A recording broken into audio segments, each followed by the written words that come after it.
The police.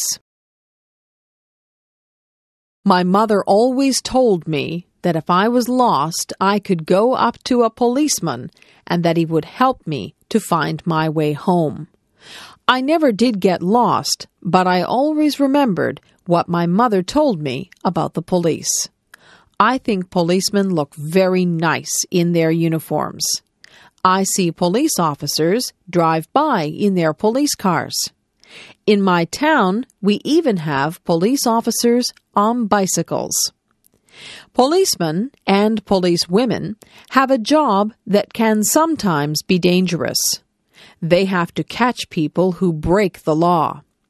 Sometimes they have to chase people or try to calm people down. To be a police officer, you need a lot of training. It's important to be able to deal with people effectively. A police officer came to our school.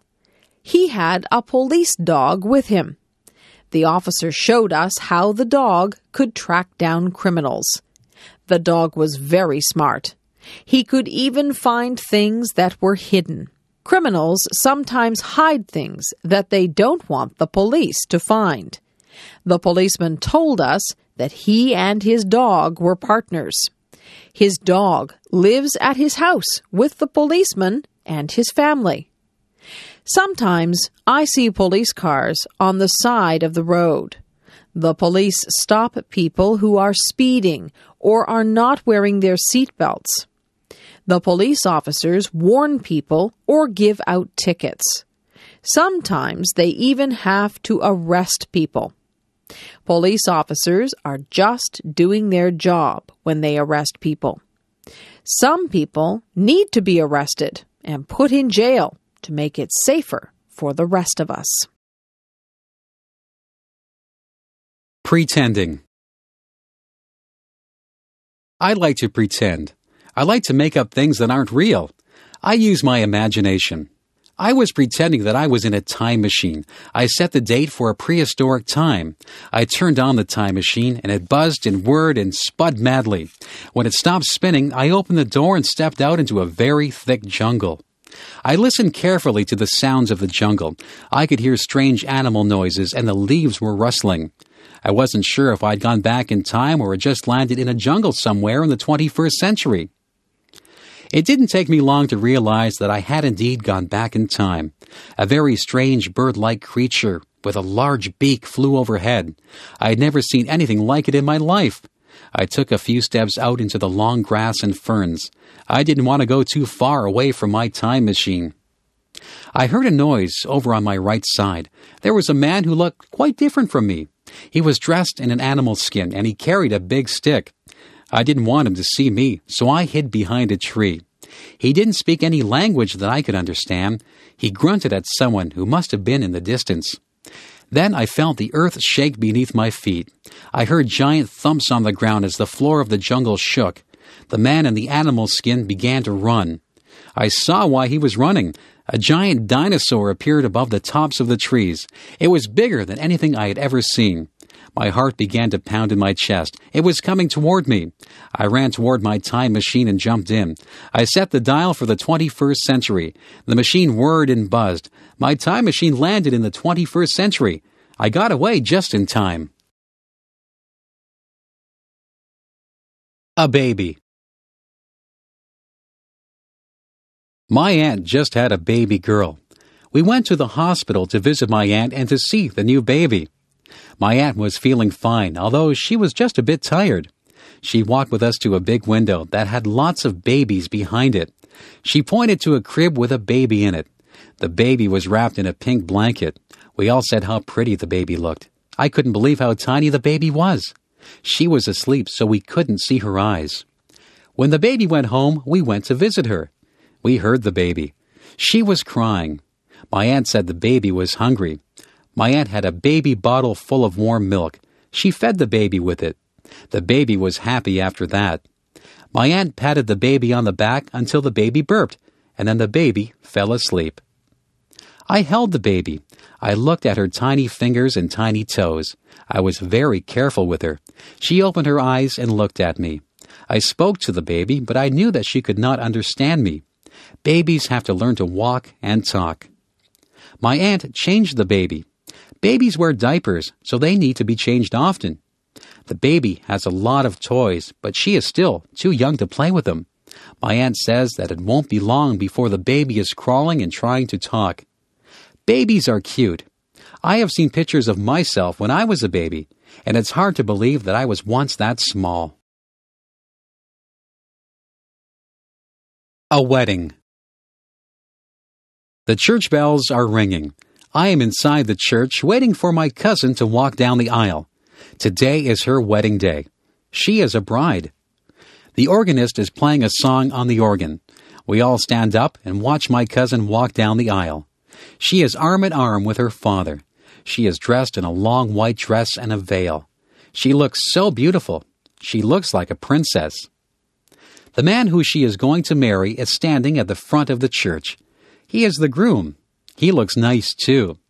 He is wearing a suit, and he has a flower in his lapel. The minister says words to the couple which will make them man and wife. The bride and groom smile at each other, but they seem to be a little bit nervous. They give each other gold rings to wear to symbolize that they are married. They kiss each other and walk out of the church as the organist plays joyous music. Some of the people in the church cried at the wedding, but not because they were sad. Everyone in the church is very happy for the couple. A photographer takes pictures of the happy couple. We wish them well and look forward to the reception where we will have dinner and we will dance and have a good time until it is very late. The bride will throw her bouquet of flowers, and it is said whoever catches the bouquet will be the next bride. The next day, the bride and groom will leave for their honeymoon. My cousin and her husband are going to Mexico for their honeymoon. My dad. My dad is the man whom I respect the most in my life. He works very hard to make the money that supports us. My mother has a job too, and she also works very hard. My dad is the principal of a high school. He works at the school all day and often has to go to meetings at night. He deals with parents, students, and staff. There is always something that he has to deal with. He has a lot on his mind. It doesn't matter how much work my dad has to do, he always has time for my brothers, my sister, and me. If I go to him with a problem, he will sit down and discuss it with me. He doesn't yell. He is always very logical, and he tries to think of the best way to deal with things. My dad is a very patient man. Once I spilled some ink on papers that he was working on. I thought he would be mad, but he didn't get angry. He said it was okay. He takes time out to do things with us. He has taken my brothers fishing. He takes me to the arena to skate, and he helps my sister to write her essays and assignments. He always makes us laugh, and he makes us feel like we are very special to him. He is a very good father, and on Father's Day I always buy him a card that tells him just how much he means to me. I think it is important to have good parents. I hope that when I have children, I will be a good parent like my parents are to me. Parents give children the foundation they need to live good lives.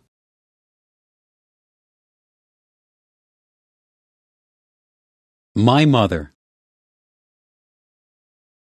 My mother does so many things. She has a job at a dress store. She cooks our meals, she cleans the house, she feeds the pets, and she still finds time to spend with us. My mother is always busy, but she says that her favorite time is time that she spends with us. My mother works from Monday to Friday. When she comes home from work, she makes something for supper. We usually do the dishes so that she won't have to do them.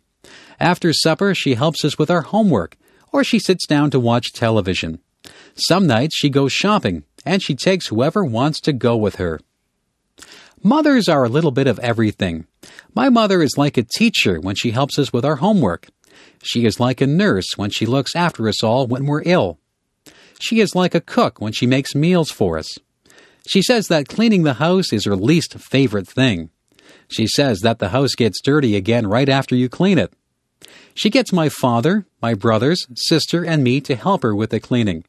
My mother washes all our clothes, and sometimes she irons them if they need it.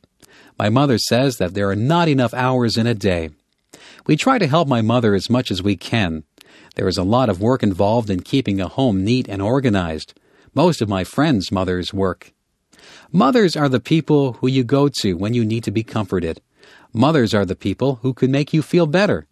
I'm glad that I have the mother that I have. My mother is caring and funny.